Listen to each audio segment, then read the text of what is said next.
First off, guys, congrats. We'll start with Coach. Again, just another game, another week. We'd like to get just your comments, initial reactions to the game as a whole. Yeah, we wanted to come out and start strong and have a good full performance, especially coming off such an emotional win against Wheaton College, playing for a trophy, and felt like we did that. Thought they took advantage of some things early on defense, but our defense made some adjustments and were able to shut them down there most of the second quarter, really most of the rest of the game, to be honest.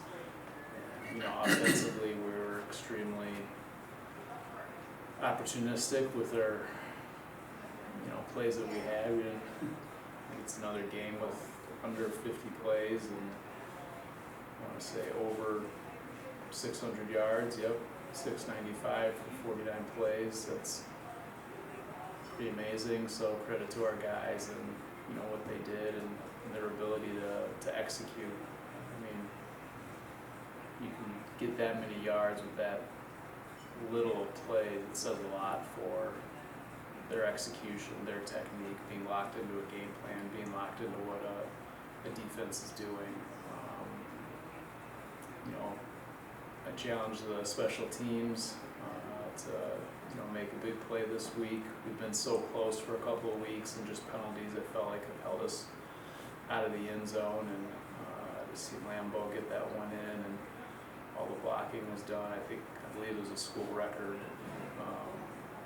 That was great too, and it's kind of ironic that we took one back against them last year. Terrence Hill did, not quite as far. So I thought all three phases did a nice job and made adjustments where they need to make adjustments. And we knew coming in that defensively we were going to be challenged. Their quarterback and receiver are very good football players. They've been playing with each other for a long time. And he was leading the league in passing, so I mean they commit to throwing the football, and they're efficient at it. So to slow them down, I thought our defense did a nice job putting them in positions that they didn't want to be in, second and long, third and long. And that was an adjustment. Their first couple of drives, they were in a lot of third and shorts, and they were able to convert a couple of fourth downs. And I just felt like our defense made some adjustments. We got some guys in the right places, and we're able to start shutting them down. I know that when I spoke with you after the Wheaton matchup, and I talked with Myra Lewis earlier in the week and making fun of the homecoming killers the last 2 weeks. Elmhurst and Wheaton both had you guys as their homecoming matchups. Coach, being a North Central lifer, how's homecoming weekend been? Has it been fun to see the alumni? I'm sure that you've been catching up with pretty much everybody. Now that the game is over, just wanted to reflect. How's it been? Yeah, and most of my time's been either speaking with recruits or with our guys on the field, but nowadays with emails and text messages, you get a lot of texts and emails. I did on the field, was able to run into some guys I haven't seen for a while and before the game. And I mean, when I pulled up this morning, the tailgate was already filled. So that's impressive to see, and it always makes you feel like, hey, we're in a good spot, when that's happening. Obviously super thrilled for, Hal Wilde, whom I know very well during his presidency here, and still speak and talk to him today. In fact, he came by my office and waved while I was talking to a recruit. Happy for Jim Miller. Very deserving for him to go into the Hall of Fame. He's the best athletic director in the country. I couldn't imagine having a better athletic director to work for. And then Aaron Fanthorpe. He was a fun one. I recruited him from Naperville North. I really thought when I was recruiting him that he was going to be the next big thing. He was following Cam Kniss, who's already in our Athletic Hall of Fame. And Aaron sent me a picture of actually a handwritten letter I'd sent him back in, it would have been 2005, 2006 when I was recruiting him, just saying, really think he could be a great Cardinal and make a big difference in our program. And he sent a nice message with it, but it was neat to see that he still had that handwritten letter. So I think those are some of the moments that I'll remember from homecoming this year. Fireworks show is pretty cool that we do that, but there's just a lot going on and a lot of excitement, and have to be thankful to our alumni and our alumni office and all the work they put in, our student affairs office and all the work they put into try and make it a big deal. Like I told the guys before the game, they came here to see a football win. That's why they're here. So that's our job, and that's what we need to do. I'm sure those guys will get out there tailgating late. I unfortunately won't be out there.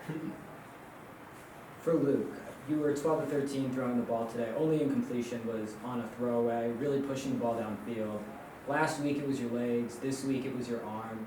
How much of your play style for a given week is predetermined, and how much of it is just reactionary?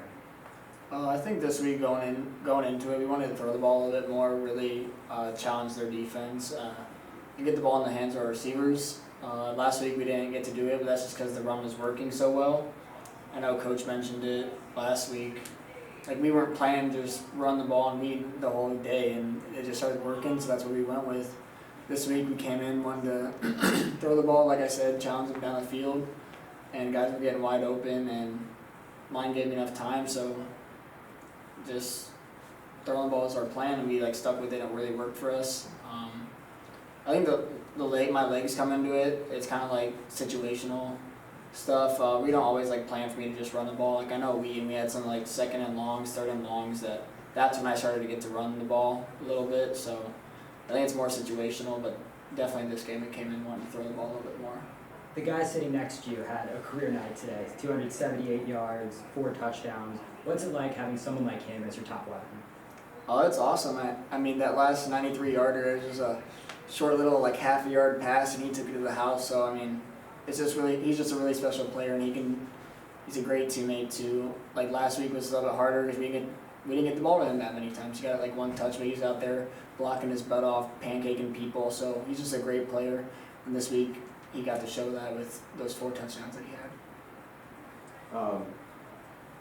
I guess for DeAngelo, what do you think makes you so wide open on those? Whether it's just a quick half-yard throw from Luke, or the deep balls down the field. I know the one where you had your man beat by 10+ yards. What do you think made it that easy for you today?